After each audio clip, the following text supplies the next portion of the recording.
Okay, welcome guys. Welcome. Is this your first time here? It's your boy Jay. This is the Digital Revolution podcast. I'm relatively new to podcasting, so guys, bear with me. I'm working on my communication skills, and I really admire people that can communicate effectively. It's not as easy as it seems to explain complicated subject matters and to explain it in a very simplified way. But one of the reasons why I started this podcast is because, like many other, Americans or concerned citizens, I really consider myself just a concerned citizen. I have a background in aesthetics and real estate. I am a licensed real estate person. Um, Not necessarily going to tell you what state I'm licensed in, but real estate is a whole nother bag that we can get into later. But again, it's your boy Jay. This is the Digital Revolution podcast, and we are living in some very, very strange times.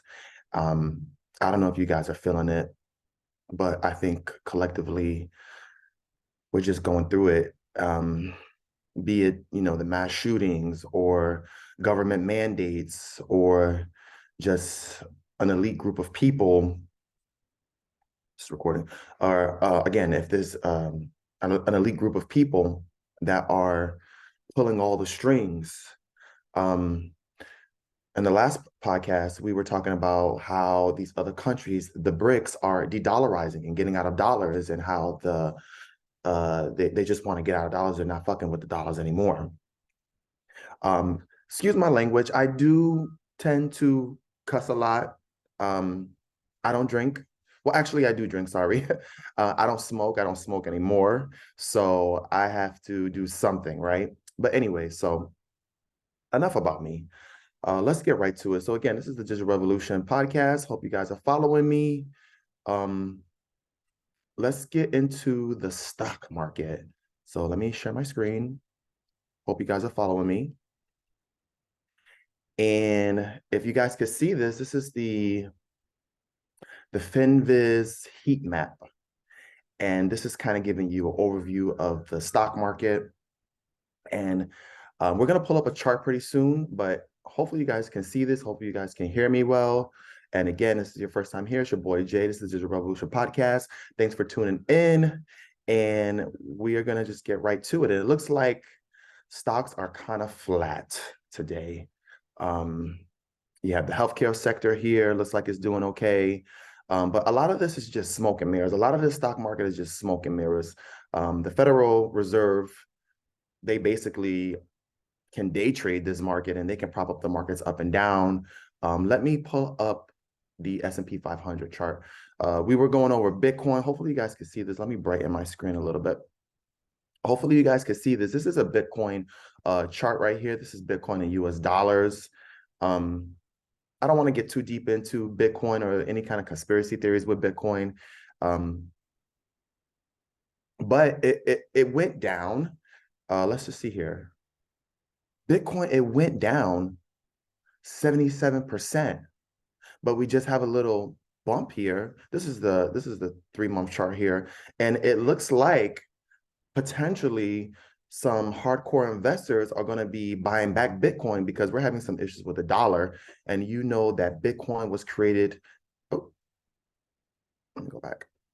Sorry about that. You know that Bitcoin was basically created to get out of the centralization of the government, of the federal government, and of these elite people. It was to decentralize from that. However, right now the government is trying to highly regulate it. And but that's not to say that this may not be the money of the future. This could be the money of the future. And I was doing some work on Catherine Austin Fitts, and I'm not quoting her verbatim, but there's something to the effect that once we become a multi-planetary civilization, meaning that we are here on this earth, and once we start to branch out into the universe, we won't be able to carry all the wealth with us, meaning the gold and silver, because legally, the only real money is gold and silver. Everything else is credit. But however many tons of gold and silver there is, we just won't be able to just take it into a quote unquote spaceships or however they're going to do it, and bring it to another planet. So some people believe that Bitcoin will be a solution to that interplanetary issue. You won't be able to carry all the gold with you, but you'll be able to take the Bitcoin and the blockchain technology when we become an interplanetary species. If we're not already interplanetary, if you follow my drift. Again, this is the Digital Revolution podcast. It's your boy Jay. I'm trying my hardest to communicate. It is a little nerve-wracking because I'm new to this and I know that people are tuning in or whatever. So guys, bear with me. I'm gonna try to explain these very complicated subjects. And maybe some of these things you never even heard about on the internet, because I'm taking a lot of different informations, a lot of research that I've done over the years about the government, about this, about that, about money, and putting it all into one, hopefully cohesive thing to understand, and so that we can get a better perception of reality, or whatever that is. So here we have Bitcoin, and let's go to the day. And yeah, I mean, it's still, I mean, on the day, so this is the Ichimoku that I have here. It's an Ichimoku trading system that I have here. And this is TradingView, and it's just Ichimoku. And Ichimoku is saying on the day that it is flat here. So we have single span B and single span A pointing flat. And then we have its Kijun-sen pointing flat. And then we have the Tenkan-sen pointing flat. So basically, this is get the fuck out. This is you better beware. You better beware. Somebody's trying to call me. Okay, so as we go higher in the time frames, looks like it is consolidating. So as we go higher into the time frames, it is consolidating. This 4-hour chart is saying, get the fuck out of Bitcoin. And then as you see here, it is in this massive consolidation period here. It's kind of just flatlining here. And then now we have here, it is contradicting itself.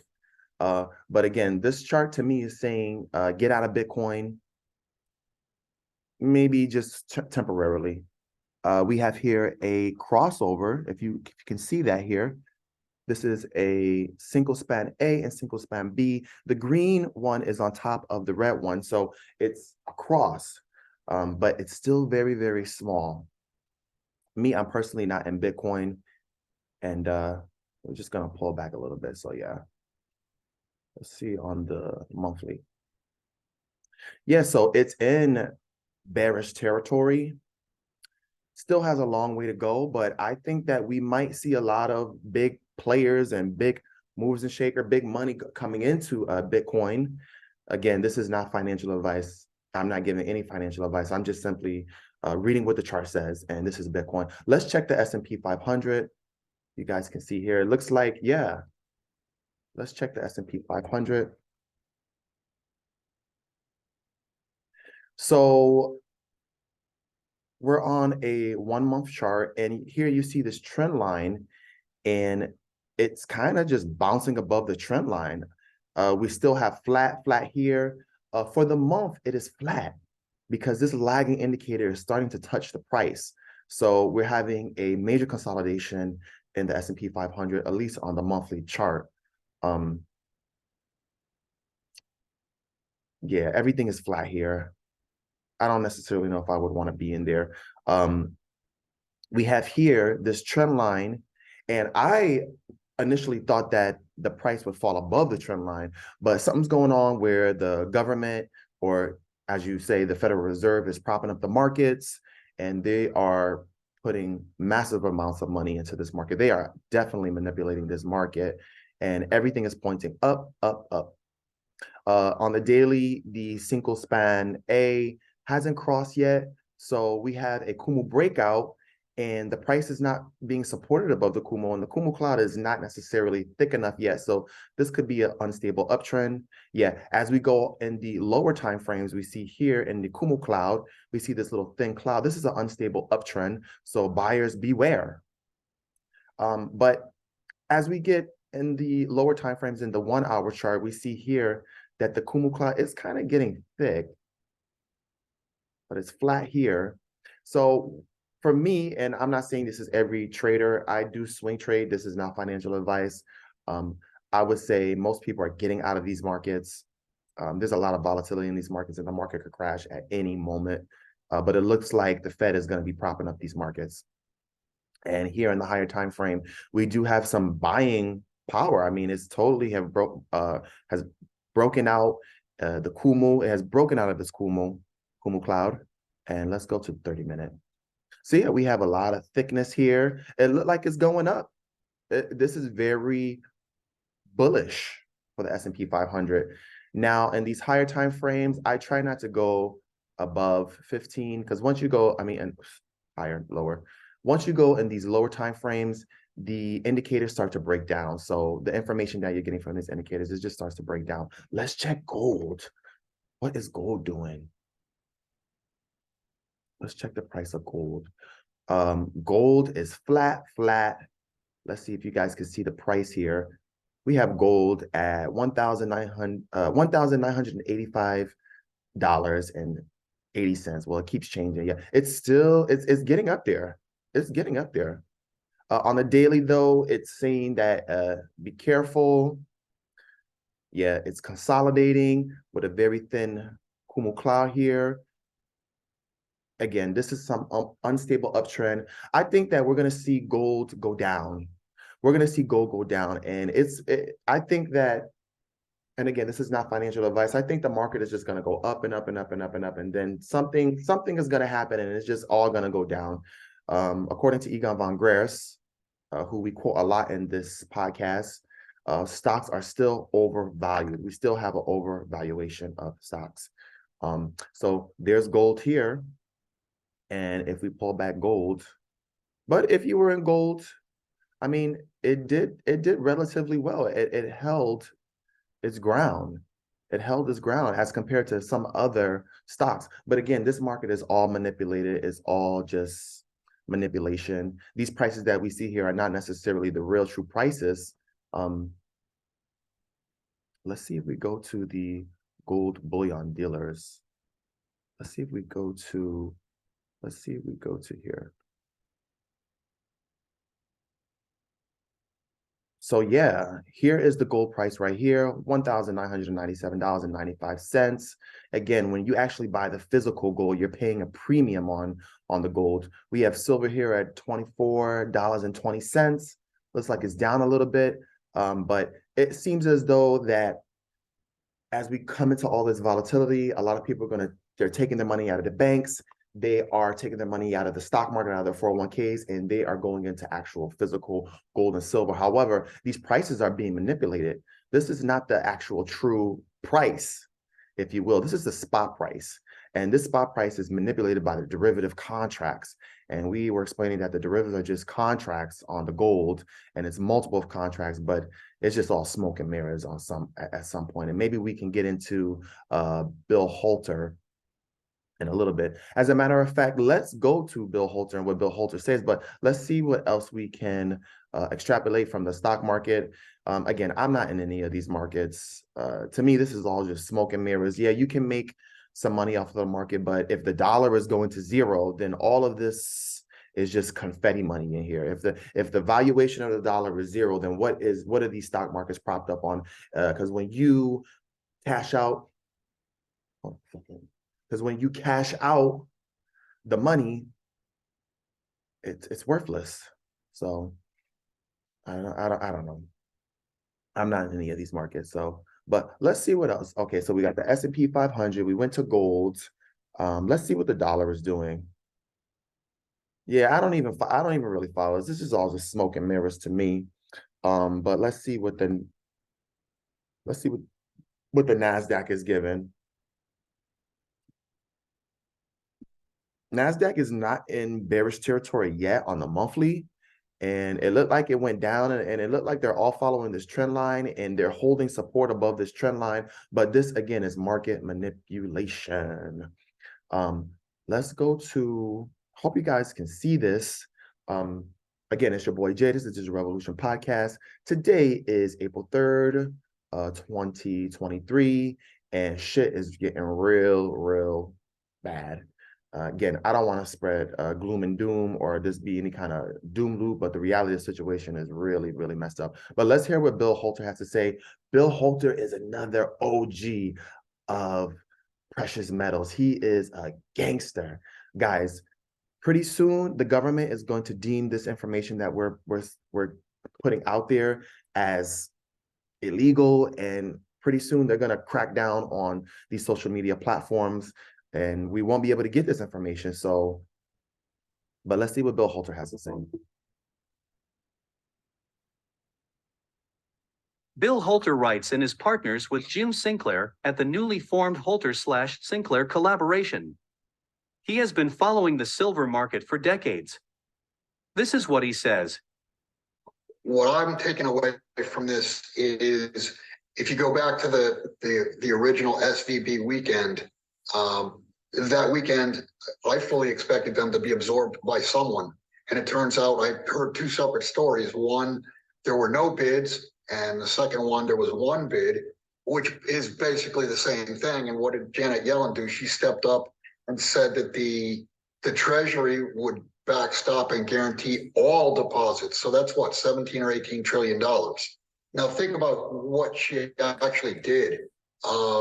She basically put the the Treasury's balance sheet on the line, and they don't have a good balance sheet to begin with. I mean, they've already got 31 trillion in debt. That's 125% of US GDP, and basically the Treasury needs. So the United States is $31 trillion in debt, and Bill Holter is saying that that's 125% of the US GDP, meaning that collectively as a whole, the United States, when we all going to work, it's not enough to pay the interest on the debt.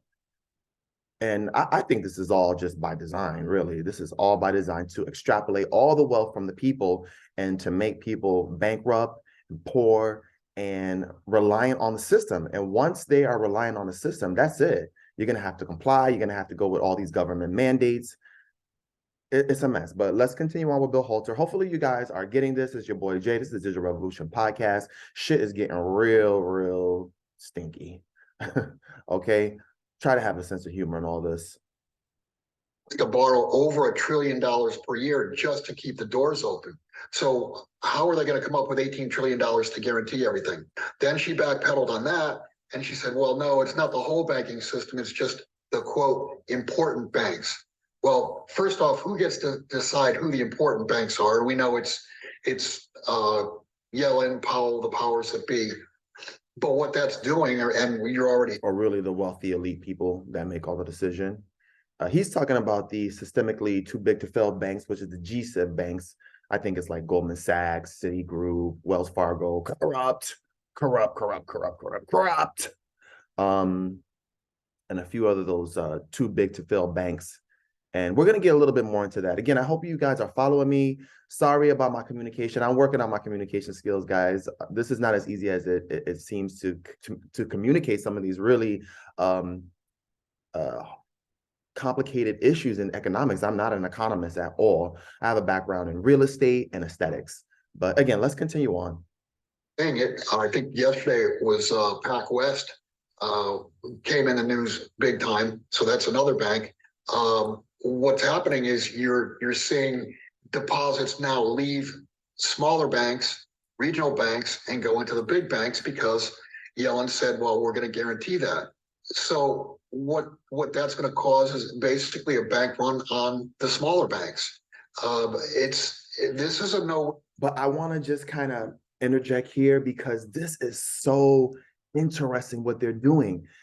Bill Holter and a lot of other smart people are saying that they're not going to bail out these smaller banks. So if you're in a smaller bank, you're like, damn, well, they're not going to insure me, or the bank is not part of the GSIB. So people are going to take the money out of the smaller banks and put it into the bigger banks. They're going to, and the bigger banks are consolidating all their power, and the government is in bed, or at least the federal government is in bed with the bigger banks. So it's pushing everybody to go into these bigger banks. And this is exactly what Catherine Austin Fitts had mentioned about creating a digital concentration camp. They want to wipe out the small businesses, the small independent producers, and consolidate it all into one big mega conglomerate corporation. There's really only 300 people that control the world, or at least the G7 nations. And the biggest bank of them all is the Bank of National Settlements. And there's a couple of other banks in there and all the other Federal Reserve banks. But essentially, they want to consolidate the power into just a few group of people. And once they do that, once they create that digital concentration camp, that's it for the United States. They can usurp the Constitution. They can do. You're going to have to comply. And I think part of that usurpation and that consolidation of power, they're going to do it also through the medical industry, if you get my drift. But let's continue on with Bill Holter. This is some great information, guys. Like and subscribe. I'm trying my best here to communicate this, but hopefully this is coming across. Again, we were just talking about Bill Holter, and Bill Holter is saying release yourself from the system. And he was just making a comment on the smaller banks and how people are taking the money out of smaller banks and going into the big banks that are too big to fail, that are in bed with the government. And you know that that is the very definition of fascism, when you have government and you have the private sector or corporations and bed together. That is the very definition of fascism. But let's continue on. Situation, and Yellen has, like I said, put the Treasury's balance sheet in the spotlight and on the line. So it's the answer to your question is no, the tremors aren't over. It's just beginning.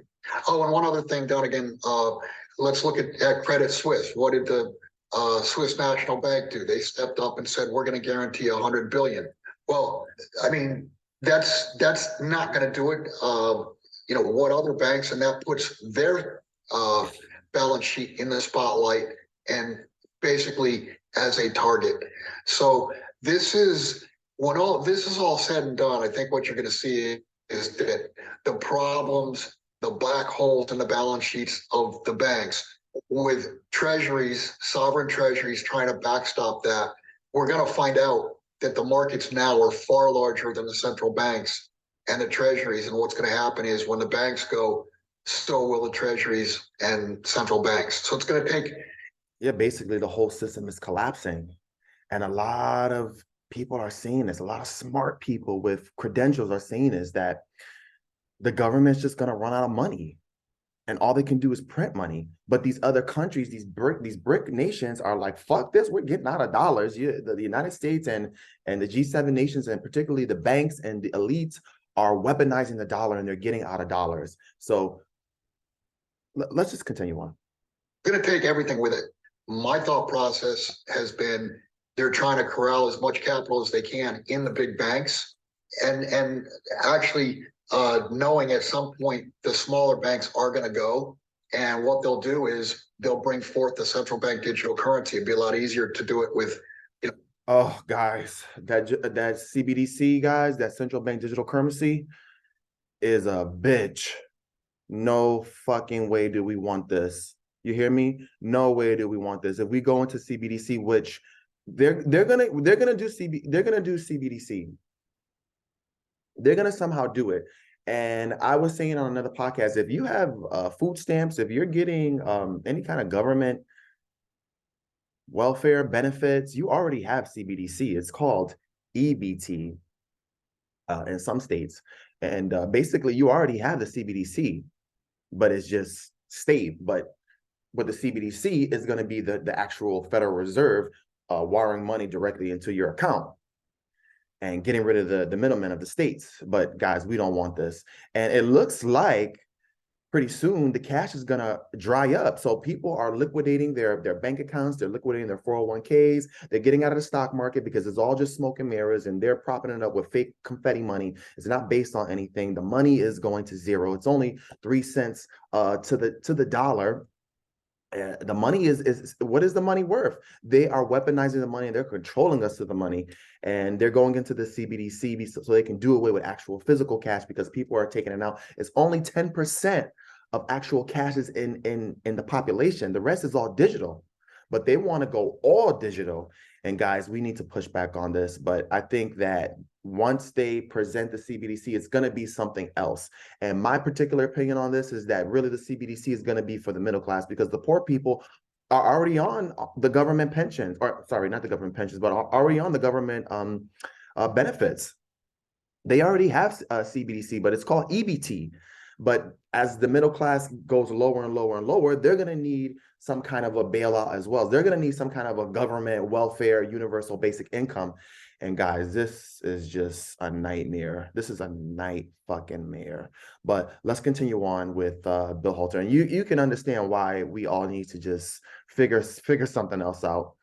Because freedom, we want freedom, and we go into CBDC with just this core group of elite people controlling everything on this planet. And there may be, my conspiracy theory is, and I'm speculating when I'm saying this, but do you have that core group of people that are here on Earth, but there could be perhaps another group of people that are behind them that are on another planet. But that is something,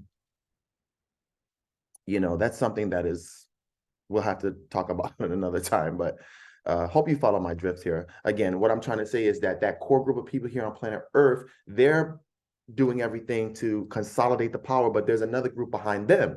There's certainly another group behind them, the Illuminati families, or the 13 Illuminati families that's behind that core group, because they own everything, particularly all the central banks. Whether they're on this planet or not is up to certain, I guess it depends on how you look at it. But let's continue on with Bill Holter. 5 or 10 banks rather than hundreds of banks.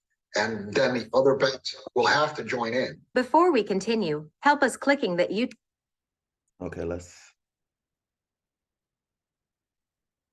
me pause that real quick so you don't have to hear that. Let's go back to the Holter.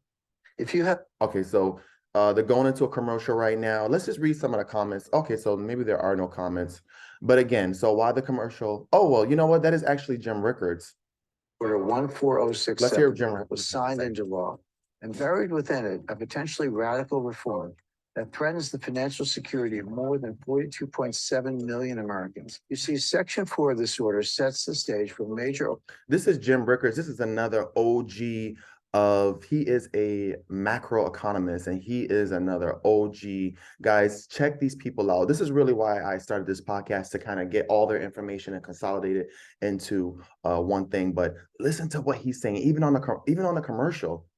Of our currency that could allow Washington to take control over your bank accounts, purchases, donations, and more. In fact, I believe Section 4 of this order is going to render the U.S. dollar obsolete. Obsolete. Soon, your cash will be confiscated or will simply be worthless paper. Guys, why the fuck are they doing this? This is like on some Nazi type shit. These are motherfucking fascists, guys. These motherfuckers. This takes a lot of money and a lot of energy. And they're printing the money out of thin air. So they're just printing the money out of thin air and doing this to finance this. But pretty soon, they're not going to be able to do that. With our cash currency being replaced with a new programmable digital token. This means that your money could be turned on or off at will outside of your control. This is very different than online banking and has nothing to do with crypto. This isn't something. So guys, if you're just tuning in, this is the Digital Revolution podcast. It's your boy Jay, and we were just going over some things that Bill Holter was saying, but YouTube went into a commercial, but it's talking with Jim Rickards, and I just decided to let the commercial go because Jim Rickards is a legend, guys. He is a legend. A lot of these people like Bill Holter and Jim Rickards are going to be talked about in the history books, guys. These people will be talked about in the history books. Years away. It's starting now with the U.S. trials well underway. You may be asking how I know all this. Well, my name is Jim Rickards. I'm a former advisor to the Pentagon, the White House, Congress, CIA, and the Department of Defense. I'm also an attorney and investment banker and author of 7 books on currencies and international economics. When places like Fox, CNBC, or Bloomberg want to know what's about to shake up the global economy, they call me. Most of all, like you, I'm a proud American patriot. This disturbing prediction is based on my independent research and my contacts in the intelligence community. I've never made this kind of public announcement before, but it's my duty to pull the alarm. That's why I put together a presentation that goes over the full effects of this executive order, and more importantly, how to protect yourselves and your savings. I urge you to act soon, though, because we could start seeing. Yeah, they're coming after us. They're coming after our money. They're coming after our wealth. They want to tax us to death. They want to print the money and cause hyperinflation. They want to just extrapolate all the wealth of this nation and leave us bankrupt and dependent on the system, which is a form of socialism, guys. That's a form of socialism. The Nazis were like socialists. Thanks. By that point, it may already be too late. Please, it's free to watch. All you have to do is click on the button below for immediate access. Okay, but let's go back to the Holter. In the banks, you lose either way. Either the banking system goes down and you lose your dollars, or the banking system, the financial system stays up, but the dollar gets toasted. Then you lose purchasing power with the dollars that you didn't lose. And that's why basically all roads lead to gold and silver, because if the financial system comes down, what's the only thing that cannot bankrupt? Or what's the only money that can't bankrupt? Gold and silver. And conversely, if the dollar gets roasted, what's going to happen with gold and silver? They'll at least hold their purchasing power, and when the derivatives get blown up, they'll probably explode.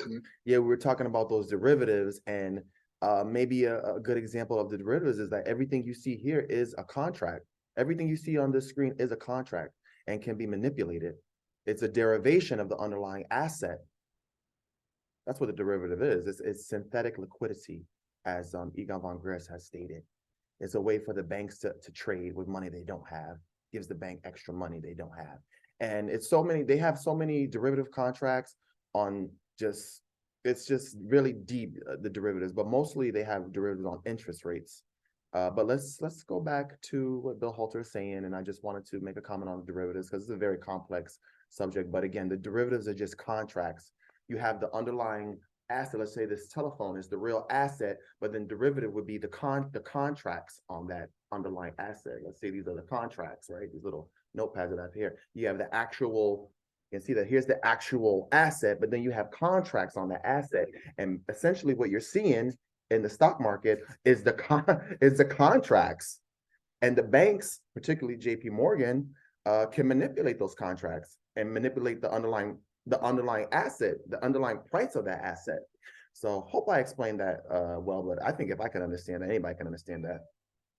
Multiples of current purchasing power. So all roads lead to gold and silver from where the Fed stands now. They're between a rock and a hard place.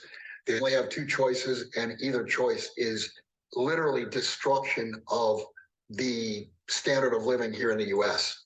If the system goes down and somebody comes to you with a gold bar, do you have the ability to test it? Not personally. So would you accept it? Probably not. Would you be likely to accept a gold eagle or a silver eagle versus a gold bar or a silver bar?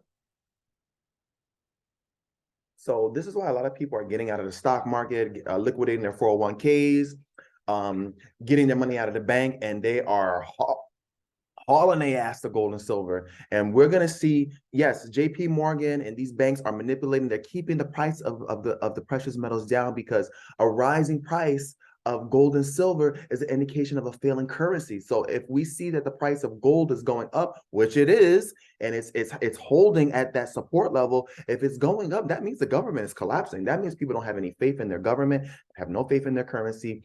And that is one of the biggest indicators. And it's no conspiracy in there. It's just all facts at that point. Yeah, bars in particular are probably the worst case on the other end of the spectrum from that standpoint, because they're so low detail of the engraving, that sort of thing, and especially gold bars potentially can be fraudulently manufactured, that sort of thing. If somebody's trying to make a forgery, it's a lot easier to make a forgery of a bar. Exactly, that's my point. And as far as holding U.S. coin, what has happened as far as the premium, meaning the most sought after, gold eagles, silver eagles? I mean, look at what some of the discount dealers are doing now. I mean, I looked on AppMex just to see what they're doing. I think they're $14 over spot on junk. And by the way, we've not had any junk for almost 2 weeks. It's gone. So if you own junk silver is called constitutional silver, and they're kind of like these old looking like 12th century AD coins, but they are absolutely in demand. Have premium coin. Look at the premium on Eagles at APMEX, $15, $16, $17. That's, in my opinion, way too high, but it's still a pretty high premium, $11. So when Bill Holter is talking about the premium, hopefully you guys are hearing this. Hopefully this is being recorded. But when Bill Holter is talking about the premiums, he's talking about that you have the actual spot price, so the actual universal price that you pay. And then when you go to the bullion dealer, you pay a little bit of a premium. You pay a little bit more for the work that goes into refining it, for the work that goes into marketing it, or whatever you want to call it. But you pay a little bit extra for the actual price of it. So you pay the spot price, you have the actual spot price here. So here, let's go here. Let's explain this. So here you have the spot price here. This is the universal price. This is what the price would trade for globally.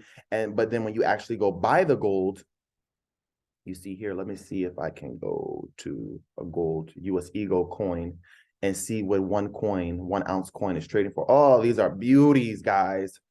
These are fucking beautiful. This is real money right here. This is why people are getting out of this. Okay, so here's a good example right here. So the spot price here is $1,997.24. However, for this 1 ounce coin, you're paying a premium. It's actually $2,146.96. So that's the premium right there. That's what Bill Holter is talking about. You're actually paying a premium on them. But these are absolutely beautiful. Look at that. This gives me goosebumps because this is real money, and people are actually liquidating their worthless pieces because the money now is just as worthless as this, and it's being forced down our throats. Like this is what money is. Okay, this is like money. Well, you want to put a $100 bill on here. So while it still has 3 cents to it, there's 3 cents to this dollar. While it still has some value in it, while the bullion dealers want to take cash, because at some point the bullion dealers may not want to take cash. See, I'm not sponsoring SD Bullion by any means. I'm not getting paid for this, but SD Bullion is one of the more reputable brands for this. But at some point they may not want paper. So as I was saying, people are taking all their wealth out of the system. They're taking their money out of their 401ks. They're taking the money out of the stock market. They're taking money out of the bank, and they are rushing to gold and silver. And that's why you're seeing these premiums are going to be expensive. And it's my understanding that anything below $40,000 40K of gold is considered cheap. So anything below $40,000 of gold is cheap. And possibly in the next 5-10 years, who knows, could be sooner, that this price of gold you see here, $2,496.18, that price could be $40,000. But you don't necessarily want it to be $40,000 because, again, if these price of gold goes up, that means the government is collapsing. That means our currency is collapsing, and now you have a whole another set of problems. But let's continue on. Hope you guys are following me. It's your boy Jay. This is the Digital Revolution podcast, and I hope I'm getting this message across, guys. Bear with me. I'm not like a regular podcaster. I'm just a concerned citizen. But let's continue on with some of the greats like Bill Holter. $12, whatever, and then. In the gold area, gold eagles are what, 7-8% over spot versus other foreign sovereigns that are 2%. But look at the pre-1933 gold. I don't know if you've looked at it in the last maybe 3 weeks, 4 weeks. I mean, you're looking at MS63 libs now over $2,500. You're looking at MS63 Saints nearly $2,500. And the bids are strong there. And you're looking at eagles. Let's look at what he's saying for these pre-33. Yeah. So these are considered like collectibles. These have more value to them. Yeah, and they're a little bit more expensive, as you see here. But boy, are they beautiful. Jeez, they're beautiful. You got your Indian, you got your Lady Liberty. I mean, guys, this gives me like goosebumps just because we stand for this. This country is about freedom and our liberty, and this is real money. These corporations have usurped our government and have pushed fiat currencies down our throat, and they have weaponized it, and they're trying to control us. And I think eventually they want us all dead. They want us all dead and in concentration camps, and they want to depopulate, and they want to use fake money. And it should be illegal for them to do this. But let's go on. Let's continue on. 20, Computer died. 2120, 2130, something like that. So the premium finally is starting to move, and understand that the pre-33 coins and the junk or 1964 and earlier dimes, quarters, and halves, they haven't minted those in what, almost 60 years for the junk and 100 years for the pre-33 gold. They are the canaries in the coal mine. And the fact that you can't find junk anywhere, I challenge anybody to go out and find 10 or 20 bags of junk. Can't do it. It's all gone. And let me show you guys. That's for silver. Let me show you guys what junk silver looks like. Because this, what Bill Holter is saying is that this junk silver is going off the shelves. You can't even find it. Let's see. The junk silver. Yeah, look at that. Whoa, this is fucking crazy. Look at this. Notify me, notify me. You can't find junk silver. Look at this. Guys, this should be telling you something. You cannot find it. Look at the junk silver. Notify me, notify me. That means that it's unobtainium, as in the words of Mike Maloney. Unobtainium. That's fucking crazy. You can't find junk silver, guys. Woo! So the revolution will not be televised. The revolution is happening. And in gold, all of a sudden, just in the last 3 or 4 weeks, the premiums on the pre-1933 gold are starting to skyrocket. Those tell you that the demand is overwhelming the supply because there is no new supply of that. I have bad news for you. If you're not rich by now, you're screwed. Okay, so we're not going to get into that, but just to recap what Bill Holter is saying, there's $31 trillion of United States debt. However, there is globally, if you can see in the background here, I have the world to give us a world view. But if you understand that there's $320 trillion of global debt, and there's also $2 quadrillion of derivatives that you can't see that are off the books of the banks. And from what I understand, Deutsche Bank has the most exposure to these derivatives, and is one of the next banks that I believe is going to collapse. But they're all corrupt. They're all scamming Van Damme. Okay. So yeah, $31 trillion in debt. That's 125% of US GDP, meaning that we cannot even pay the interest on the debt. Scam. Can you say scam? Bill Holter was giving his quotes there. We went to a little commercial break with Jim Rickards, another great American, guys. And they want to bring us into CBDC. So again, hopefully you guys are following this. It's your boy Jay. This is the Revolution Podcast. Please like and subscribe, get this message out there. Guys, bear with me. I'm not a usual what you call podcaster, but I made this because yeah, a lot of things is getting real shitty. But here, let's continue on. See if I can share my screen, and let's go into yeah. So this is crazy here. First of all, before, a lot of people wasn't fucking with Fox News. A lot of people were not fucking with Fox News. They were not fucking with the legacy news media corporations at all. I don't know what's going on internally with Fox, or who's really financing them, or what's really going on with Fox, but Fox brought on Catherine Austin Fitts. I was like, whoa. She is the smartest person basically in the room. If you guys haven't done so already, check out the Solera report. It's a lot of good information in there. And I think that she is, I don't want to say she's public enemy number one, because not the public, because she's for freedom, she's for liberty, but she definitely breaks down how the global cabal works, how it really is functioning, and she makes you see it so clearly. Guys, check out the Solera report on Google. It is a wealth of information, and you're going to be full. You're going to have a lot of tools in your toolkit to handle what's going on. But Catherine Austin Fitts was on Tucker Carlson.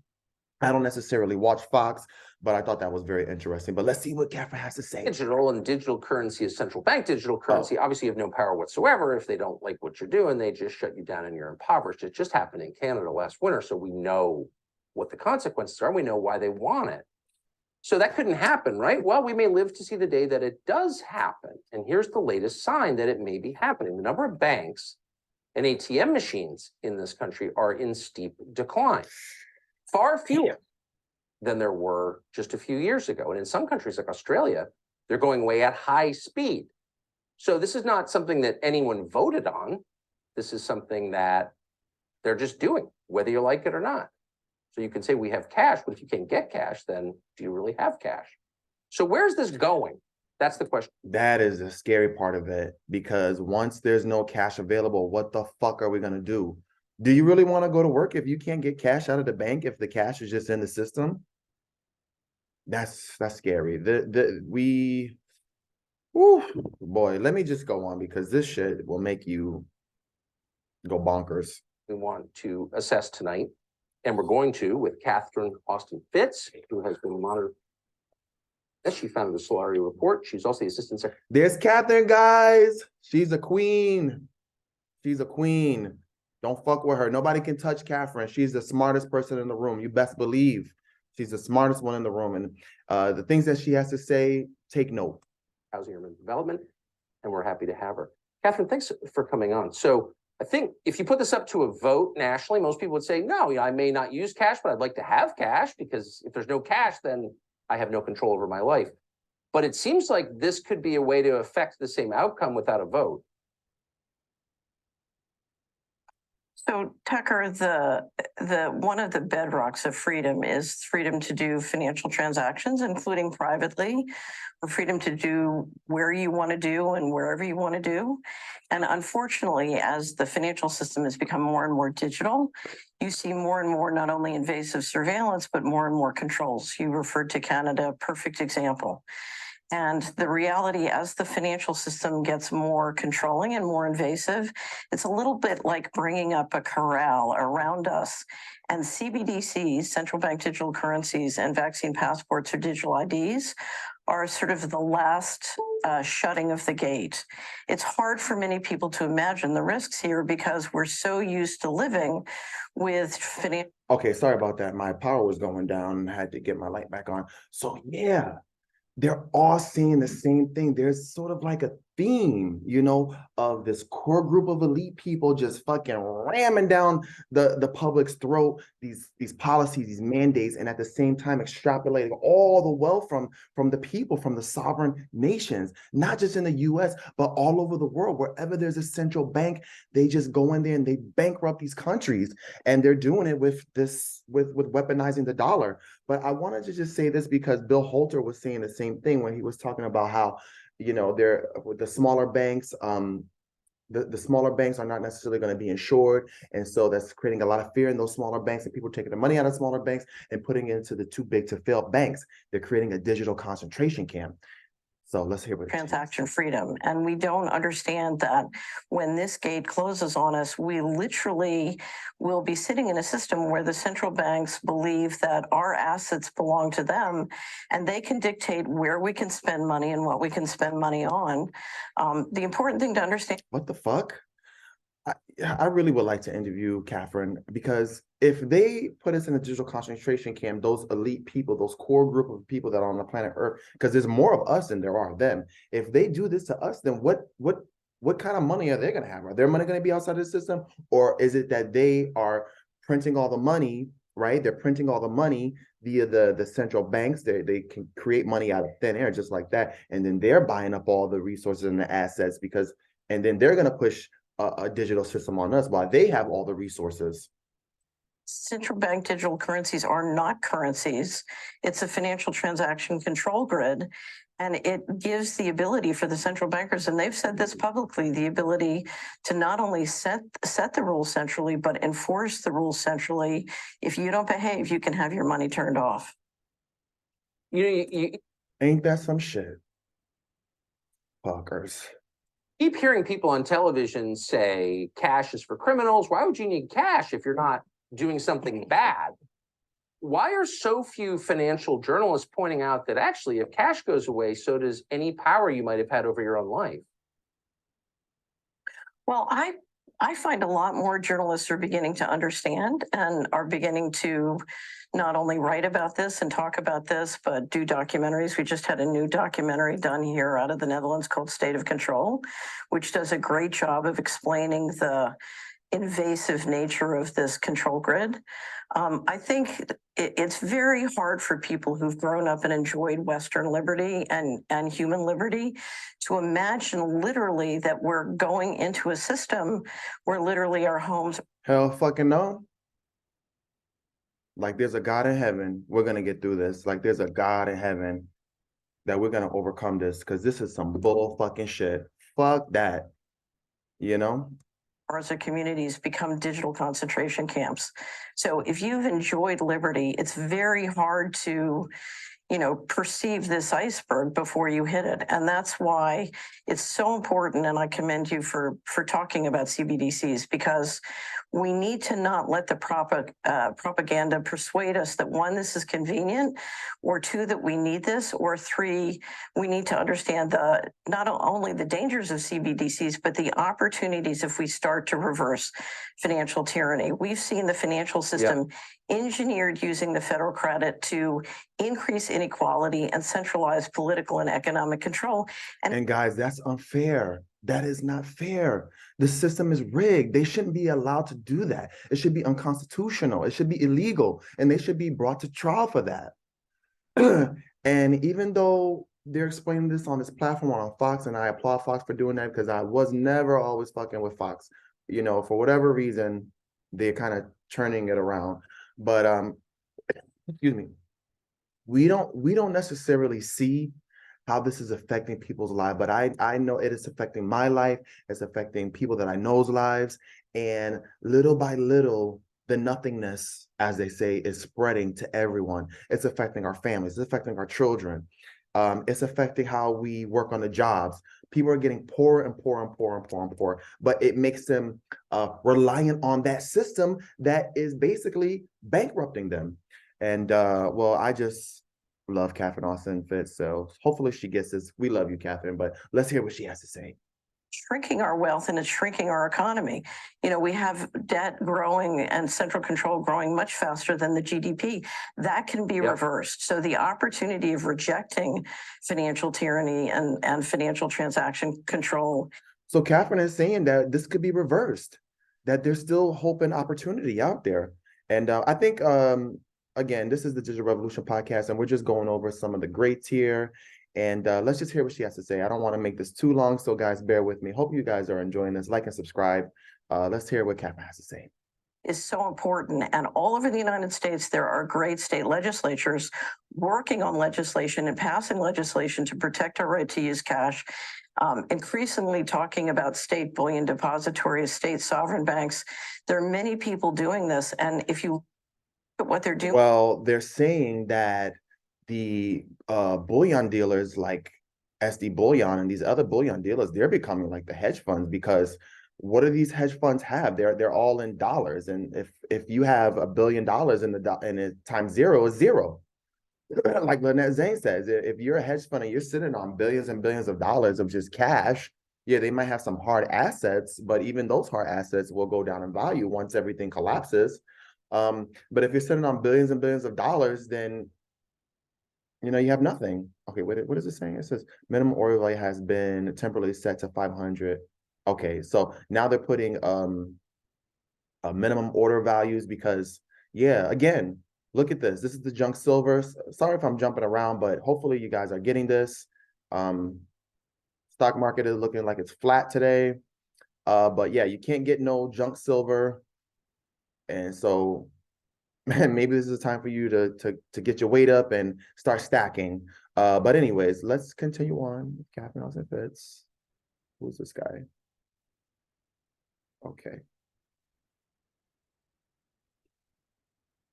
Okay, we're gonna get to that later. When it succeeds, it can really reinvigorate our economy. And so don't forget the opportunity of rejecting this. Right. I think when people understand it, that's the first step. Catherine Austin Fitts, great to see you tonight. Thank you. What a lady. What a lady. God bless you, Catherine. You've done so much for this country. It makes me emotional. But let me see if we can go to the Solera report. So guys, this is her website. You can go to the Solera report. Has a wealth of information, actionable intelligence. Definitely, a lot of the stuff I learned on here definitely has helped me do things. But here's her website, independent news journalism, building wealth with this guy here. I was gonna do a review of this interview right here. But yeah, so check out the Solera report and moving right along. So that was Catherine Austin Fitts talking about the CBDC. Again, kind of echoing with all these top, experts are saying. And again, I think Catherine Austin Fitts is probably the smartest person in the room. She used to work for HUD and she is experienced in fraud, financial fraud. She's an expert in financial fraud, which is exactly what their government is doing. But anyways, moving right along. So let's go to Clif High. And again, another smart, intelligent guy here. I'm kind of new to Clif High's work, but a lot of the stuff he says is really good. But let's go through it real quick. Right. So since 2003 or so, it has forecast the end of the dollar system in the summer. All of the Weathonians, all of the parasitical class always do their harvests in fall. In fall. That's when we around the Jewish holidays and right, exactly. We're in a Jewish holiday, but we're in the wrong Jewish holiday at this point for their harvest and their crash. But we're having our crash now, and it's going to escalate through summer. It's going to be very atypical, and it's going to be a sure sign that they're not in control of this, right? But anyway, all of the stuff is lining up pretty precisely. So 2003, I get a data set that said people are going to crawl out of their holes because of desperation and sell us their UFO secrets. And that in that same summer, we're going to have riots in the United States. This was in 2003. EBT card. It looks like they have to censor out some things that he says because this guy has a wealth of information. A lot of his stuff is hardcore, but it is, it's good. So he is, Clif High is a linguist. And so he is studying languages and an expert on languages. So a lot of the stuff that he says he has to take out because, the algorithms will catch on and they are kind of coming down on freedom of speech in the United States, which is very sad. They're coming down on the freedom of speech and coming down on our gun rights, guys. But yeah, so let's hear what he says. Oh, exactly. Well, even beyond that, availability. Look at all the food plants that have been destroyed. All of this stuff is coming out now that was forecast in 2003. But in 2003, I wrote it down and put it in the reports and said, guys, this is what the data is showing. I'm not going to lie to you. I don't know how it could possibly be that people in the United States would riot over not having food, but that they would. One of those riots was described in some detail as being yeah, the riots are coming because people are waking up to the matrix. They're waking up to that these elite group of people, and perhaps there's other groups of people. I believe that there's the core group of people that are running the federal government or the Federal Reserve and the central banks, and then there's another group of family behind them, the 13 Illuminati families that are above them, and then there's probably another group of people behind them that are perhaps on another planet. But let's just continue on with it. Section of Delaware and Maryland, and that the food riot would spill over into a government facility where people would break through a back wall, a back fence that was somehow there for construction purposes, and go into this building thinking there was food in there, and they would find a mob, like angry, rioting kind of thing, and they would find vast quantities of paper records about UFOs and stuff that they would be taking pictures. Right, because, well, when you see UFOs, when these people see UFOs, they're seeing where all the money went. The $21 trillion went. There's something like $21 trillion is missing from the federal budget. And so when they see this hardware, when they see these UFOs, they are basically reverse engineered spaceships, but they're the taxpayers' money. And that's where all the money went to create these spaceships. And there's only a few companies that can really create them, these private defense contractors like Raytheon, Lockheed Martin, the Pentagon. And those, I'm not saying that, well, let's just say allegedly, right?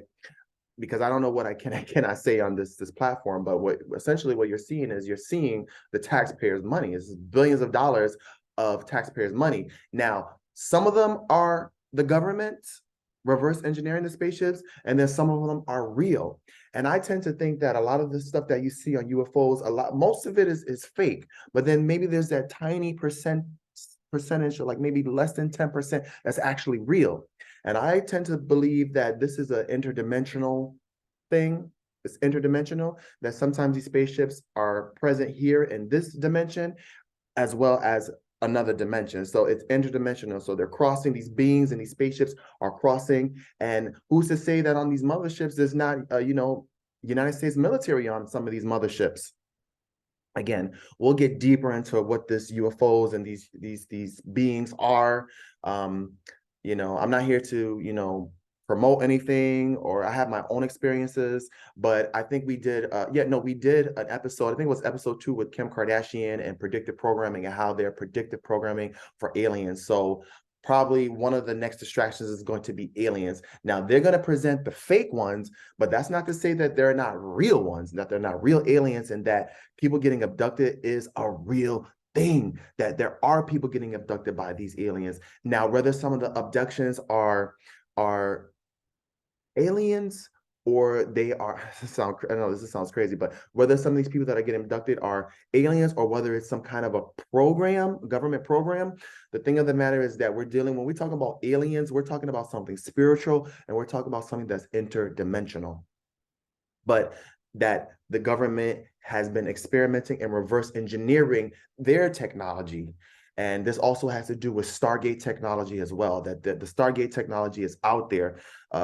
And perhaps that core group of people like the central banks, and then, all the Bank of International Settlements, you have that core group of people here on Earth, and then you have the 13 Illuminati families above them. And then perhaps you have a whole nother group of people that are off the planet that are above all of them. So it's sort of like the chain of command. And I hope I'm getting this across again. It's your boy Jay. This is the Digital Revolution podcast, and we getting the revolution popping, baby. We gotta have to find solutions to these problems.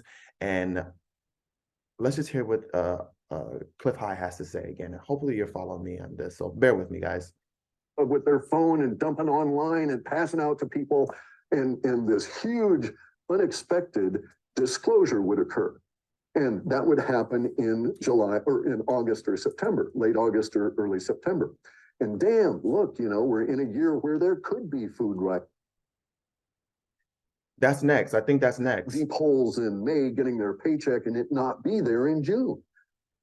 Right, because Clif is saying that basically the debt is imploding. The government is printing all this money and is creating hyperinflation. But at some point, all the deficits and liabilities and the bills of the government, they won't be able to pay. So eventually they won't be able to pay the police. They won't be able to pay government workers. They won't be able to pay pensions. And so we're going to see a collapse. And not only is Clif High saying this, but people like Bill Holter is saying this as well. And this is crazy. The thing, right? So it's almost as if know that. I say one more thing. We know that this is occurring already because the military-industrial complex is now having to bitch and moan about Congress about raising the value on some of these contracts and getting them money sooner. It's starting to grind down now. Yeah. It's almost one way of looking at it is that because the US has the UFO technology. Perhaps other countries have it, but definitely, I don't want to say definitely, but I believe that the UFOs, that the United States has that technology. Maybe some other countries have it as well. And some of them, when you see the UFOs, they are ours, but then some of them are those beings. But it's very hard to distinguish between the both of them because there's so much disinformation. Probably 90% of it is disinformation, so that when you see the real ones, you get them confused with the fake ones. So entering into is we've lived in it. Bring my auntie here. So this is on a commercial break. And while it's on a commercial break, let's read some of the comments. Great expectation it is. Thank you for this information. I'll reinforce my supplies to the big ugly. Yeah. Okay. So yeah, we're just kind of skipping the commercial. Okay, so there's a lot of commercials here. So again, so this is the Digital Revolution podcast. Guys, bear with me. We were just reviewing Bill Holter and the $31 trillion of the debt that the government has. We were going over Captain Austin Fitz, and now we're going back to Clif High. So let's see what he has to say. In Plato's cave. But it's like in so many different ways, we're entering into this period, it's really could be described as like a great disclosure of the truth, where it is a massive disclosure of The depth of the truth has been hidden from. and Isn't that crazy that they have to like censor themselves? That's fucking crazy. though falls all the lies. So it's like if you look at the institutions that will grind to a halt, there's your woke college stuff. There's your the women's studies, all the things. First of all, these colleges ain't teaching nothing. Even if you're a doctor, you're getting into debt. I know doctors that are $500,000 in debt and live in a tiny apartment. Lawyers that go to school, they have a lot of debt. Hopefully they can pay it off, but and I think that, United States, we have the best postgraduate schools in the world. That's why a lot of people come to this country to learn, and then they take the information and they go to their country. So we have the best postgraduate, but our undergraduate is basura, as they say, and the educational system is fucked. And I think probably by the end of this, we're going to get into that, and we're going to talk about that shooter in Nashville, unfortunately. And but let's just hear what he has to say. That are built on lies, they can't exist in a world that's not funded by lies and funded by fake money. So when all that disappears, all those things crumble around us. And I think that we're left with truth, and we're left with how we should be living as humans. Okay, so I'm a linguist. I'm a pain in the ass to deal with. So I will object to the word truth. Okay. Because most people don't understand truth does not relate to fact. There's fact, and then there's truth. If you examine it, really think about it, really think about it, and examine all these things. So yeah, guys, you can go check out this interview. This is on Clif High. The funny thing is that I subscribe to him, and I subscribe to all these people, but then when I come back, it's unsubscribed. So something's going on in the algorithm where they're like unsubscribing, or they are blacklisting this kind of information, even though there should be freedom of information out there. But let's just kind of go to the end of this. Well, and he knew stuff was coming. And so by 1934, he goes back down to California with the gold, and he was able to trade the gold that he had mined and bought a mountain. 2,500 acres in the hills on top of a mountain in California, which also turned out to have gold on it. Okay. Also in that period of time, there was a $3 million house. $3 million. Imagine $3 million house. Probably 30,000 square feet, brick, all of this kind of stuff in upstate New York. This $3 million house sold for 125 ounces of silver. Excuse me, guys. At that time, the guy was so broke and everything, right? So that's what we're going to be doing for trade. Well, you know what? That's what a lot of people are just going broke. They're going broke. I mean, they're getting laid off from their jobs. If you're in the tech sector, there's massive layoffs going on. There's massive layoffs going on in these corporate sector, and they're losing their jobs. But I think that's all by design. So they're losing their job, and they're going on the government dole, and they are being reliant on the government. And some of those jobs are never coming back. What is it like in some of these states? Like 32% of the real estate agents, they're walking away from being real estate agents because it's just not what it used to be. But all of this wealth stealing is making people dependent on the very system that is trying to consolidate the power and steal their wealth. So it's just really crazy in the future. So that's the kind of escalation that you can expect in relative value. But you're not going to be able to say, you can't really say at that point that, 125 ounces of silver is worth $3 million. It just is not an effective way to think about it. Nor would there be a mechanism to convert that to dollars. It's interesting because I heard recently someone talking about how in Venezuela, after their collapse, that an ounce of silver would buy 1 month's worth of food and rations for a family. Like that was something that, the currency was completely kaput, wheelbarrows of a currency to buy one chicken, yet an ounce of silver would feed and supply a family for a month. So that's another good. But also, let me see if I can explain this a little bit more if you guys are following the logic here. And again, bear with me, and thank you guys for tuning in. I appreciate all the likes, all the subscribers. Get this information out there, get the algorithm pumping so we can get this information out there. But people like Bill Holter has explained this, and I was trying to explain a little bit that the prices that you see on the screen are heavily manipulated by these derivative contracts. Hold on, let me click out of this. It's all smoke and mirrors to a certain extent. There's some component of a derivative and manipulation that's happening in the stock market. And in terms of how we think about gold and silver, here, let's see if we can go here to this page. In terms of how we think about gold and silver, these prices are dollar prices, dollar amounts. And so in a way, they teach us to not think about it in terms of dollar amount, of not what you can exchange it for the dollar for the paper amount, because in the future, you may not be trading it for fiat currency. You should think in terms of what can an ounce of gold get me in terms of how much land can I buy? Can I get a car? Can I exchange that 1 ounce of gold for a car? You know, because the fiat, let's just say that this is fiat, right? Because fiat is simply just like this.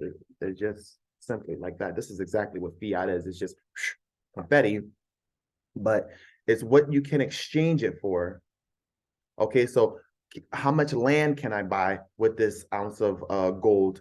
Can I exchange it for a car? Can I exchange it for a house? It's not what we shouldn't really necessarily focus on these prices because it's irrelevant and the price is manipulated. So about, back in Germany, the Weimar Republic, after their collapse, people were buying buildings, with maybe a gold coin. Exactly. Would buy a home or a building. Interesting. Yeah. Well, there's a famous one here on the West Coast. Because people like Bill Holter say 1 ounce of gold could go for $100,000 for 1 ounce, meaning that this 1 ounce of gold in the future could go to $100,000 an ounce. And the logic behind that is that you have this global debt, this outstanding debt, this $320 trillion of debt, plus $2 quadrillion worth of debt. In order to pay back that debt, the price of gold has to go up in order to service that debt. So that's why a lot of people are consolidating. They're getting out of the stock market. They're getting their money out of the system, and they're converting those worthless pieces of paper into gold and silver. And I hope that message is getting across. This is not financial advice. Works as a bellhop in a hotel in California years, and he gets a tip from a guy from Alaska. It's $20 gold piece, staggering $20 tip, right? The guy wasn't really flush, so the bellhop puts the money away, and then 12 or okay, but let's end it at that. You guys can check out. You guys can check out.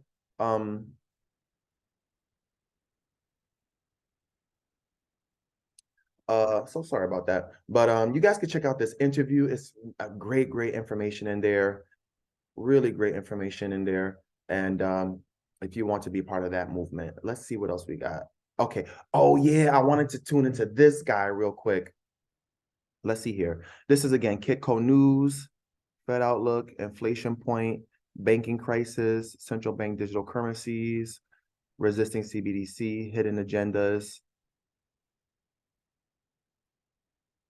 Okay, so let's get into this real quick. Hopefully you guys are following me. It's your boy Jay. This is the Digital Revolution podcast, and we're just going over some of the greats in finance right now. Again, none of this is financial advice. You guys have to use your own judgment. Let's see where we want to go with this. Resisting CBDC, hidden agenda, new monetary, hidden agenda. Let's tap into the hidden agenda. Okay, so it's going into commercial. So let's just let it go into the commercial. YouTube got mad commercials. I'm not mad at it. Let's read some of the comments. Investing in alternative income streams that are independent of the government should be the top priority for everyone right now. I fucking agree. Because a lot of people are just losing their hours, they're losing their job, they're losing their mind. And once the government collapses, all their EBTs and all this money is going to go away, and you're going to be left standing on your own, basically.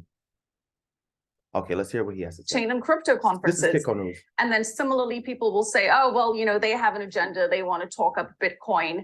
That's the play here. What would your agenda be in saying that this is coming? I mean, this doesn't really feed into any of, say, what products that you're marketing. Yeah, so I'm not marketing any products. I'm an analyst. I like to predict what's coming. So I'm putting my reputational risk on the line, not receiving any kind of benefit from plugging Bitcoin or gold or silver. I'm not involved in those markets. God bless them. I have nothing against gold, silver, or Bitcoin, but I'm just analyzing what I see coming. Yeah. So I'm just giving you my Right, because gold and silver, although you need some of it, but it is not the end all be all. bona fide best guess. And I've been in the credit markets and equity markets for 30 years, and I know how the game works. And this is where the analysis leads me to this end game. Okay, so we're still hopeful, though, that somehow the CBDC agenda could potentially be derailed if there is enough pushback against it, is what my understanding is. But can anything derail the broader implosion that you're seeing? No. No. This guy has a very bearish outlook. I tend to have a very what should I say, a bearish outlook on the future, because I see intuitively that we're going to be dealing with a lot of darkness for the next 10 years. And when we come out of that tribulation period of the 10-year period, 10 to 20-year period, really 10-year tribulation period, we're going to be hit with climate change. And that 10-year period, after the 10 years is up from now to the next 10 years, after that period is up, we're going to have to get off the planet. We're going to have to diversify onto another planet. And I think one of the things that I have been saying on this podcast is that the elites know that. Whether they're off the planet or not, nobody really knows. Because again, I was saying that there's a core group of people here on planet Earth that are controlling everything through the central banks and through the policies of like the World Economic Forum, through the IMF. They're here on the planet Earth, and then there's another group that's above them, that are 13 Illuminati families, and then you have another group that's above them that's possibly off the planet. They may or may not be off the planet, but whatever the matter is that those elite group of people need to get off of the planet. They need to diversify. Why have all your eggs in one basket? But let's get back to Kitco News. New system. The dollar is kind of at the end of its the dollar is a fiat debt-based credit system. So for every dollar created, there's an associated $1 debt. And it needs constant credit creation to keep it going. And M2 going. Yeah, but the credit system is starting to collapse. And like Bill Holter says, once the debt implodes, they won't be able to extend credit. And everything is ran through credit. It takes about 10 lines of credit to get the bread to the grocery store. So once the debt is imploding, and they're already talking about issues with these smaller banks and these banks being able to extend credit because they're not able to service their debt, and the banks are imploding. They cannot service the debt, therefore they cannot extend credit. But then how are small businesses going to pay out their employees? How is the government going to pay out the cops? How is the government going to pay out the fire department? How is the government going to pay out their welfare and social security benefits, all their deficits and all the government's obligations? So they won't be able to extend credit. That's how you know the system is breaking down. It was a bad sign. And so the reason why they want to introduce the CBDC is they know that we're kind of at the end of this epic super cycle debt bubble, and that it's going to implode whether they want it to or not. So if you know it's going to implode, and you're the people that designed this, or maybe you didn't design it, but you've come to the understanding it's at the end, wouldn't you want to introduce a new system? Well, they know that the system is at the end, but they're still extrapolating all the wealth from it while they can. They know that we're at the end of that major cycle, and that China is going to be the dominant, player on the scene, and Russia. And some people even say that's been predicted in the Bible. And well, as a result of the tribulation period, of that 10-year tribulation period, as we go through this change, we're going to get a lot of dark days ahead, but possibly a lot of people are going to die. I mean, I know in my church alone, 15 people died in my church alone from the pervasive sickness. 15 people died. Collectively, since the pervasive sickness, I believe it's something like 7 million people died from the pervasive sickness. Guys, that is a genocide. And we're still getting people that are dying from I don't want to say it, but that people are dying from that, from all-cause mortality. And they're finding that out through the insurance companies, that just sudden deaths are happening, and that there's all kind of backlashes. And I don't really want to get into that, but you guys know exactly what I'm trying to say. It's that jab, okay? On top of, in control of that. That's why they want to take us to CBDC. I'm suggesting. Same people that's doing a CBDC, pushing us down pushing the CBDC down our throats are the same people that are pushing that other shit down our throat. It's all coincides. I mean, everything in the news you see is all about that core group of people trying to consolidate their power. What does this core group of people know that we don't know? What is it that that core group of people know that we don't know? And I believe it is this. If you guys can see this. And I'll get back to the interview. And guys, this is the Digital Revolution podcast. Hopefully you guys are following this. What is it that that core group of people know that something's going to happen in the next? So we're going to go through that 10-year tribulation period, and many people are going to die in that tribulation period. And I don't know that 100% to be true, but the prophecies are lining up, and the cycles are lining up for that to come into fruition. And we're going to go through possibly an EMP strike where the power comes down, and that could be the beginning. Well, we're already in the beginning of the tribulation period, but again, what does that core group of elite people on planet Earth know that we don't know? Is it that in that after that 10-year tribulation period, when they depopulate, they're going to be hit with climate change? In certain areas, if you can see this map, certain areas are going to be uninhabitable, and that you're going to see this mass strategic relocation happening on planet Earth. The strategic relocation is already happening. What happened with the cerveza sickness is that people started to move all around the United States. Right now, there is a mass exodus out of California. The people that can afford it, they're going to places like Phoenix, Arizona. They're going to places like Texas. They're going to places like Florida. But it's making the prices of their go up. But possibly in the future, you could see that there's been people that predicted that this little area here, this little area in Canada will feed the world along with South Africa and possibly Russia. But I believe that climate change, so we're going to go through that 10-year tribulation period of just total darkness and just death. And who knows, I think you're going to see a lot of crazy shit happen in the next 10 years. Definitely, Egon von Greer says in the next 10 years is going to be all just defaults. That they can't service that debt, that $320 trillion of debt, along with the $2 quadrillion dollars of derivative debt that eventually will have to be swapped into cash. So it's all just a debt. So there's that hidden debt along with the $320 trillion of debt. They won't be able to service that.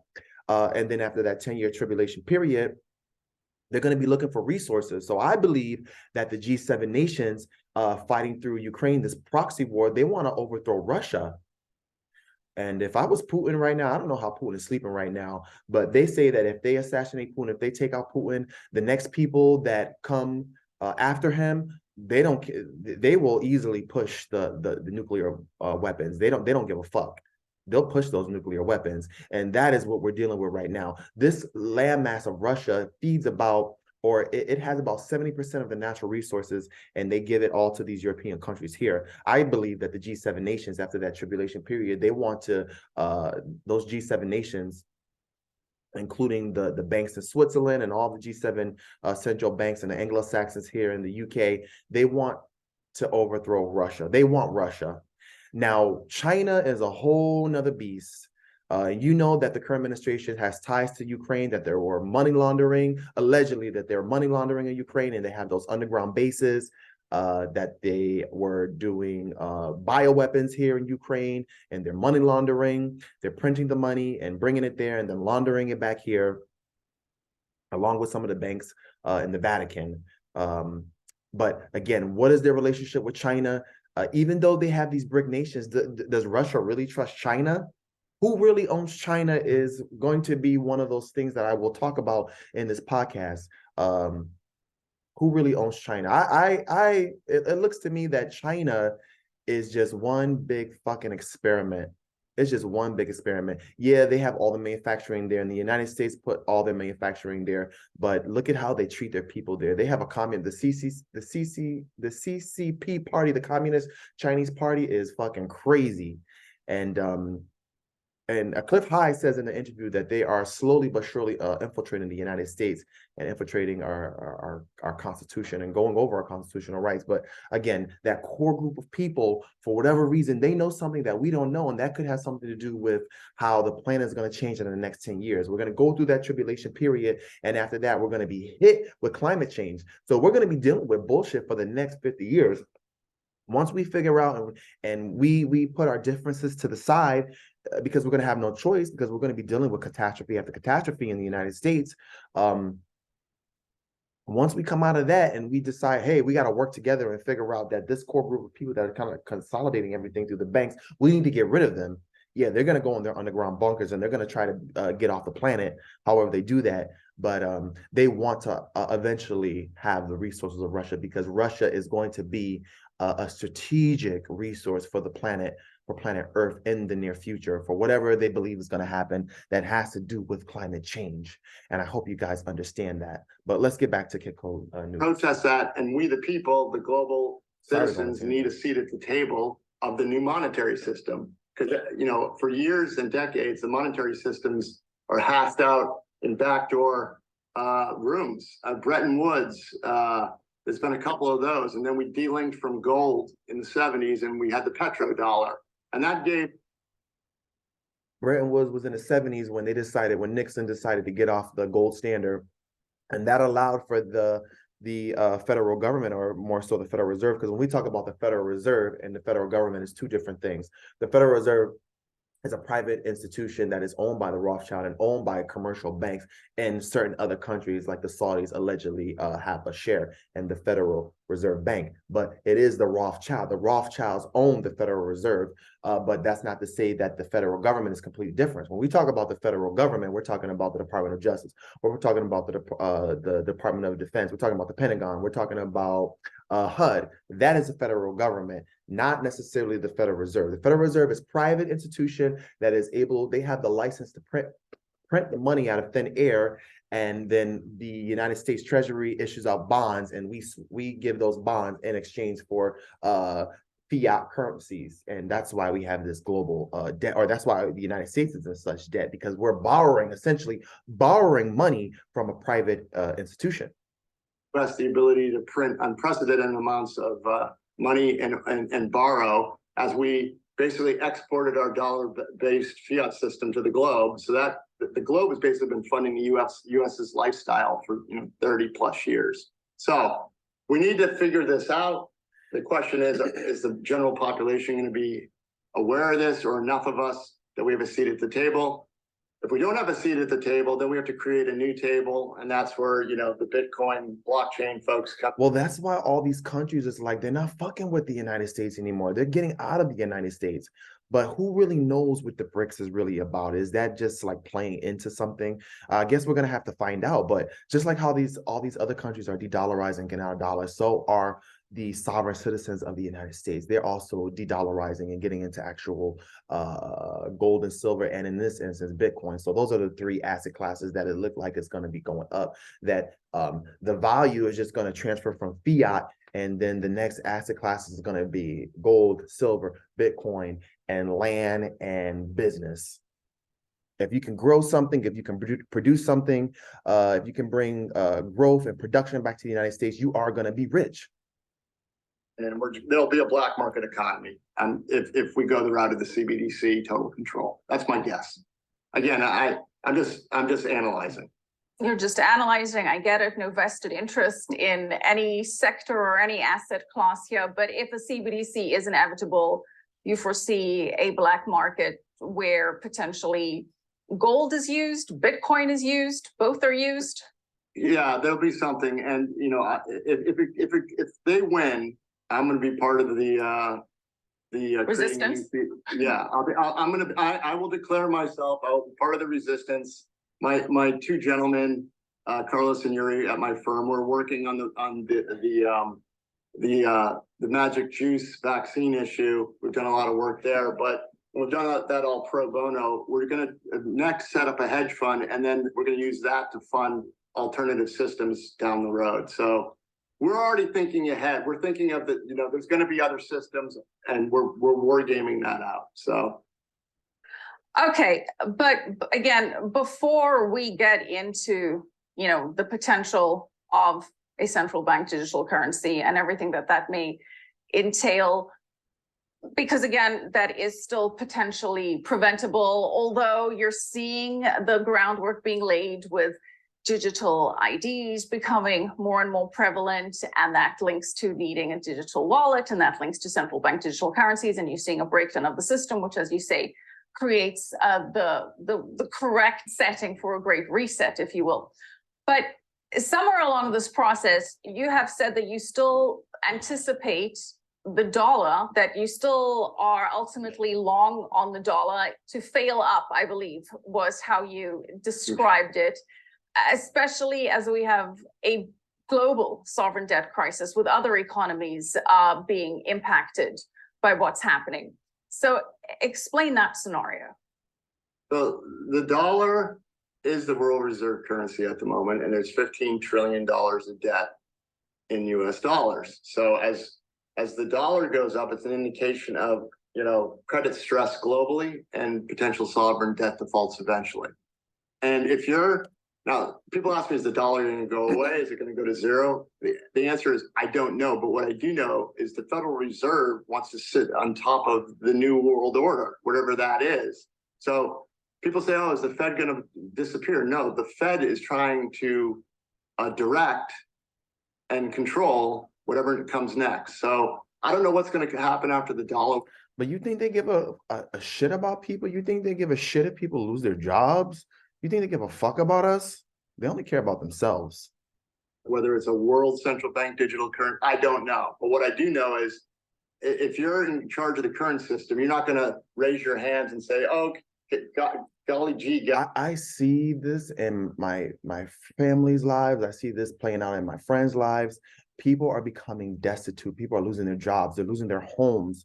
The red button is being pushed, meaning that when you push the red button, that means that you run out of money, right? And so once you run out of money, what are you going to do? You're gonna have to knock on the government's door. So they're creating a dependency on the system, and they are systematically taking the wealth, and they're systematically robbing us of our jobs and of our livelihoods.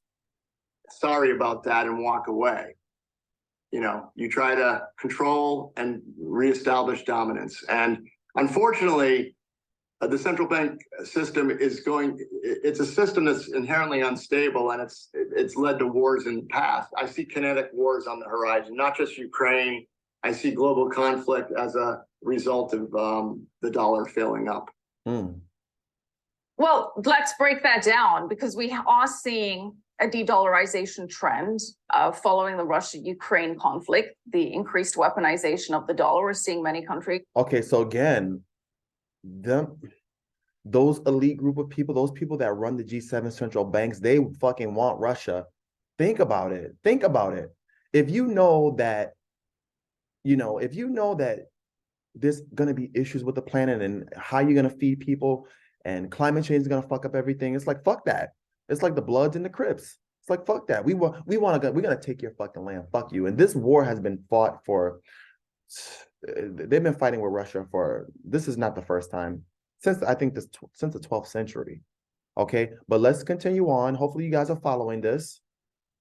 Move away from US economic dominance. The BRICS alliance, for example, will be discussing a new reserve asset to. But who really knows what's going on with the BRICS, if that's just another scam in itself too? Does any of those countries really trust each other? You think Russia really trusts China? And who the fuck really is China? Who really controls China? Is it the G7 banks? Is it the Anglo-Saxon banks? Is it the Hong Kong Shanghai Corporation Bank? And they just allow for the Chinese to control it? They use China as a big experiment. Rival the US dollar this August in Durban, South Africa.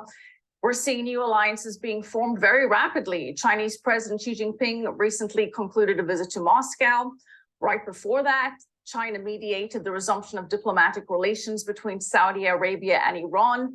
Longtime foes now resuming diplomatic relations. Right, they're all getting together because what is it? What do they say? The enemy of my enemy is my friend.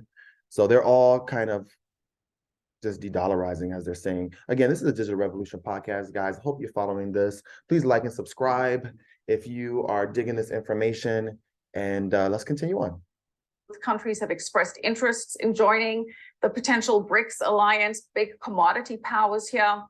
We touched on the petrodollar. That may be compromised. We know that India has been purchasing Russian oil using rupees and rubles, and Saudi Arabia has said that it's open to no longer pricing oil in dollars. So all of that sort of comes together, and certainly. Okay, let's go to civil unrest. Because a lot of your viewers and a lot of the people I've spoken to on different podcasts, they're aware of what's going on. So their mindset is good. They're prepared. Unfortunately, there are lots of people that don't have a clue as to what's going on, so they're going to be surprised and shocked by this, and their first reaction will be emotional and it will be anger. So it wouldn't surprise me if we see social unrest when the realities that I see and many of us see come to fruition. Yeah, because they're not going to have no job. They won't be able to get their money out of the bank. It's going to be stuck in a bank, and the federal government is going to dictate what you can and cannot do with this money. Yeah, they're just going to lose their job. They're losing their wealth, and they're going to have to get the universal basic income, which is a CBDC, unless you become independent. And that's one of the solutions to the problem is to become completely independent, get out of the system. I can't control that, and I hope that people stay calm, but it's not a bad assumption to think there might be some social unrest. Yeah, well, again, to be clear, we are speculating, certainly not rooting for any of these scenarios, but just giving some analysis. Okay, I think we can end it right there. I was gonna go over this. This is some fucking, I don't even know if you two will allow me to go over this. This is the Nashville shooter. Oh God. My friend, she sent me this to me, and I don't even know if I could play this. This is very disturbing. Guys, when I saw this, I just thought this was very disturbing. I thought this was very, very disturbing. I don't even know if you two will allow me to play this, but again, if you don't want to see this, tune out now. This is they're saying under 2 minutes. This was the Nashville, Tennessee shooter. Here, let's just play it. This is very disturbing, guys. But this goes to show you that our country is under attack, not just economically, financially, but we got all kind of, our babies are being killed, When is this going to end? Before I start this, though, because I'm going to end it on this, and hopefully you guys are following me on this, but before I do this, let me see.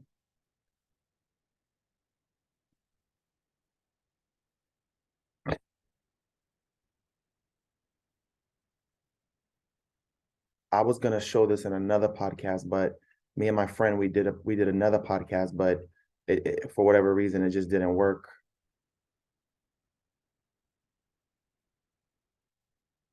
Before I get into this, I don't know if I can find it.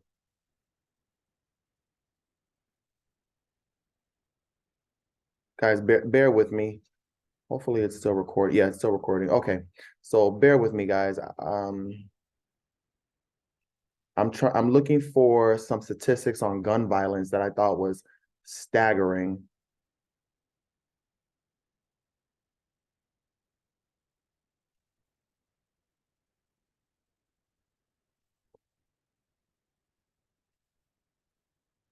Something like a shooting happening almost every day.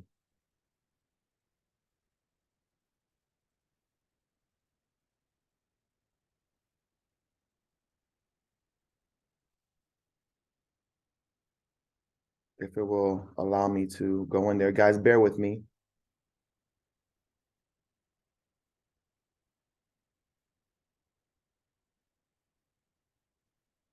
Okay.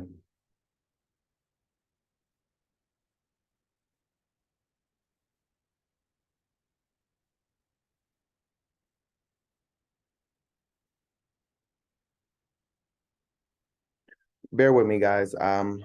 Damn, where'd it go? Yeah, anyway, so what was that? Let me see. I'm looking up the gun statistics for the US, and it looks like here that there's one almost every day. There's one almost every fucking day.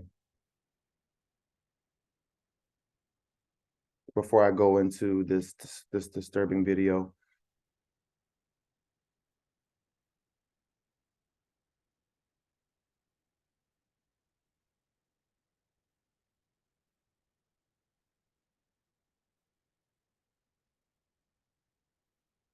Charts and maps.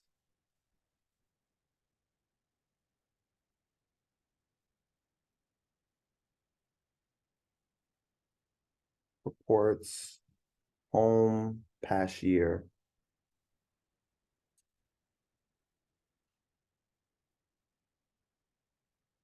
Okay, well, anyways, so okay, but again, tune out at this point if you don't want to see this. This is very disturbing. This was the police apprehending the shooter in the Nashville, Tennessee.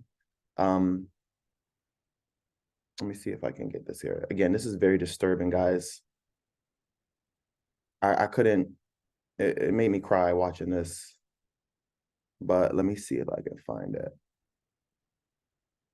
Okay, here it is.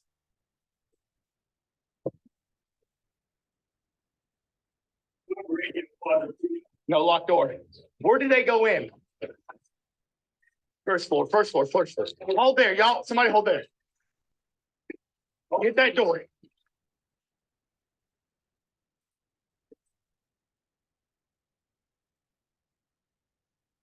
Right See them going to school. Blue, go. Go, go, go, go, go. Go. I mean, these are babies. I'm with you. Go left. They're killing our babies. That's right.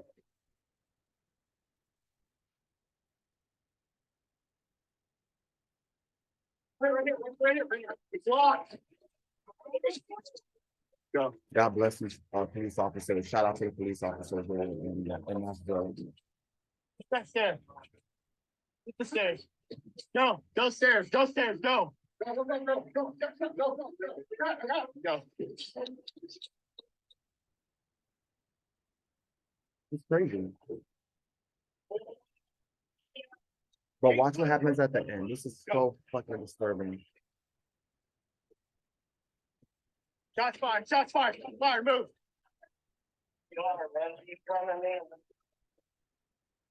Right.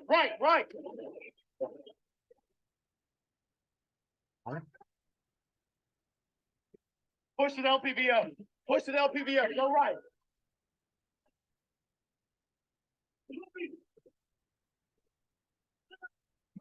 Move. Watch out. Watch out.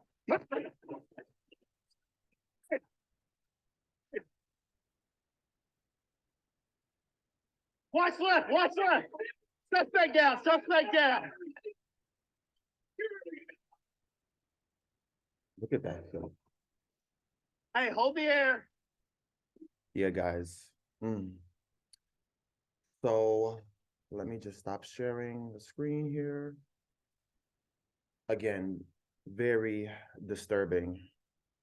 Sorry if that disturbed you, but me and my friend, we did a podcast on this and just like randomly, and we were just so distraught. We decided not to air it. No way are we trying to profit or anything. Our hearts go out to the families, to the friends of the families, to the people that lost their loved ones in there. Our hearts go out to you. Our prayers are with you. And again, the reason why I started this podcast, because look at this shit. Look at what is going on. If that was my son, if my child, I would be devastated. And at the same time, if I had children, I wouldn't even want them in the education system at this point. And I wanted to share this statistic with you. I don't know where it went, but it looked like we're having a shooting almost daily. Now, some of the shootings, they're not killing a bunch of people, but then you'll see like we'll have a shooting like here with the Nashville shooting, and there was like 6 people that died. So all of this starts to add up. And I have to be careful what I say. Again, first thing I want to say is God bless the families. Our hearts are with you. You know, this country is suffering with you, is going through this with you. And this is unimaginable, guys. Our country is collapsing. The government is collapsing. The money is going away. They're killing our babies in the schools.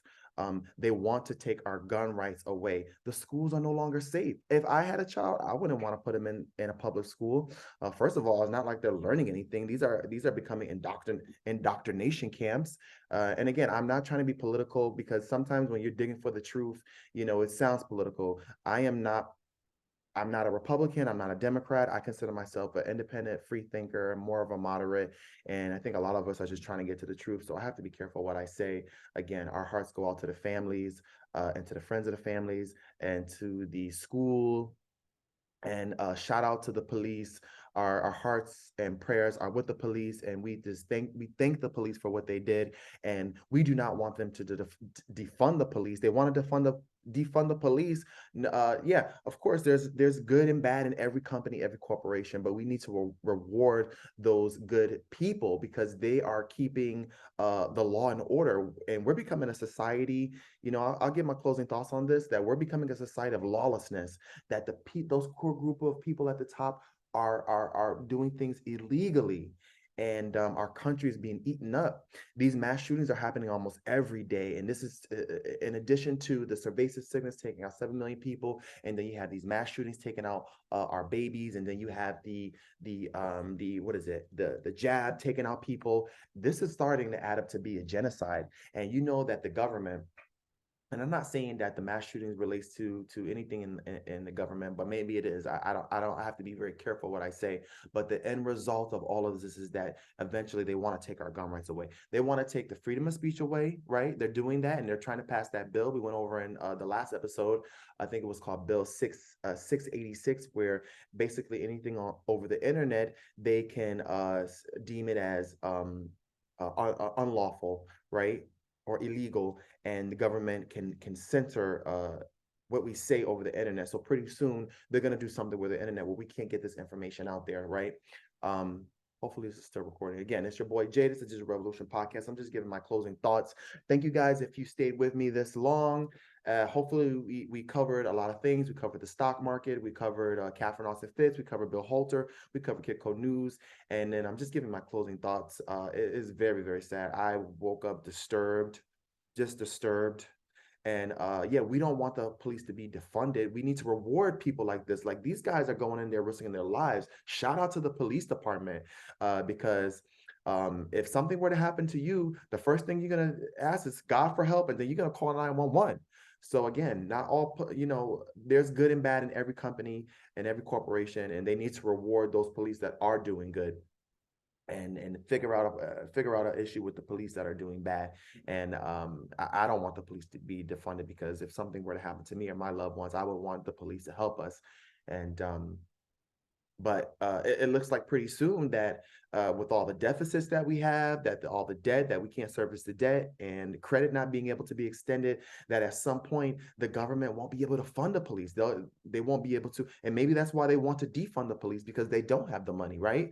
Maybe that's why they had all of this propaganda for defund the police. Again, if something were to happen to you, the first thing they're going to do is you're going to ask God for help, and then you're going to call fucking 911. So do you really want the police not to come? I mean, in some areas, in some neighborhoods where they're gentrified, they do not come. But again, not all police are bad. And, my heart goes out to the families. Our prayers go out to them, to Tennessee. We need to be praying for our nation, for the United States. We need to be praying for the world. And may God be with us. May God be with us. And I hope you guys are doing well. We're going to try to find solutions to these problems. I think one of the solutions is, as we've been talking about, is more transparency of the government. We need for the government to be held accountable. For instance, Catherine Austin Fitts has stated something, but not verbatim, not quoting her verbatim, but something to the extent of where we can have some kind of an app on our phone or some kind of a website where we can see how the money is moving in our local government, how the money is moving in our local government, how the money is moving in our state. But the government had passed a law called FASB 56, where the average citizen, the average person cannot see into the government's accounting. So the government's books have gone black. And you know that there's missing money from the government, and that they're building UFOs. Just all these things are just pointing to that core group of people just doing fuckery, just doing fuck shit to us. And the revolution is happening. But pretty soon they're going to make it so that we can't share this information on the internet. They're going to try to bankrupt us all, try to get us all on the government, the socialized government, and take away as a result, take away our civil liberties. This is a lot of shit. Again, we need to stay prayed up. And may God bless us all. May God bless this beautiful country. May God bless the whole entire world, because it's not just about the United States as well. To all our brothers and sisters out there in the world, God bless you all, and you guys stay up and stay safe.